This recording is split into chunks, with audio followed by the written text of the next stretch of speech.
मुलगी लग्नाचा आमिष दाखवून पोलिसाकडून अत्याचार, मुलीची आत्महत्या, पोलीस फरार। या प्रकरणात एक मोठी अपडेट येतेय।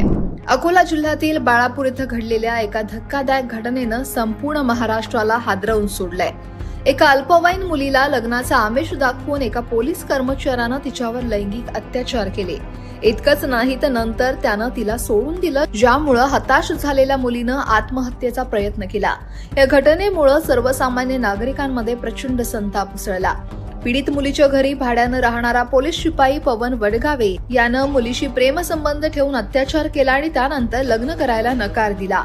त्यामुळे मुलीनं गळफास घेऊन आत्महत्येचा प्रयत्न केला। त्यात ती 42 दिवसांपासून कोमात होती आणि शेवटी उपचारादरम्यान तिचा मृत्यू झाला। त्यानंतर दोषी पोलीस कर्मचाऱ्याला अटक करण्यासाठी गावकऱ्यांनी आंदोलन केलं होतं। गुन्हा दाखल होऊनही आरोपी पोलीस कर्मचारी पवन वडगावे हा 12 दिवसांपर्यंत मोकाट असल्यानं 25 जुलैला बाळापूर शहरात सर्वधर्मीय आणि सर्वपक्षीय नागरिकांनी भव्य मोर्चा काढला आणि आरोपीला तात्काळ अटक करण्याची मागणी केली। नागरिकांच्या तीव्र रोषामुळे पोलिसांवर आरोपीला पकडण्याचा दबाव वाढलेला होता। अकोला पोलिसांनी या प्रकरणाचं गांभीर्य ओळखलं आणि फरार आरोपीचा शोध घेण्यासाठी विशेष पथकं तयार केली। गेल्या 20 दिवसांपासून पोलीस आरोपीच्या मागावर होते। त्याला पकडण्यासाठी हैदराबाद, कोइंबतूर, बंगळुरू, मुंबई, नांदेड आणि हिंगोली अशा अनेक ठिकाणी शोध मोहीम राबवण्यात आली।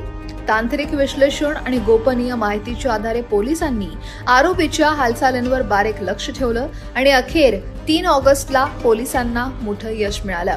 फरार पोलीस शिपाई पवन वडगावे याला 20 दिवस 4 राज्यांमध्ये शोध मोहीम राबवल्यानंतर नांदेड जिल्ह्यातल्या मारतळा इथून ताब्यात घेण्यात आलं। पोलीस कर्मचारी बाळापूरचा पवन वडगावे याच्या विरोधात तर त्याच्यानंतर ती मुलगी दुर्दैवानं तिचा मृत्यू झालेला होता।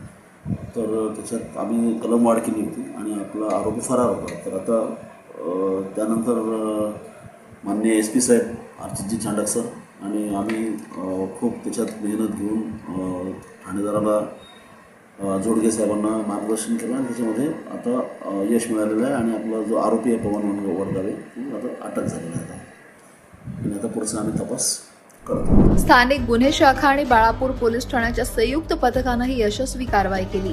आरोपी पवन वडगावे याच्यावर पॉक्सो कायद्याअंतर्गत आणि आत्महत्येला प्रवृत्त केल्याप्रकरणी गुन्हा दाखल करण्यात आलाय।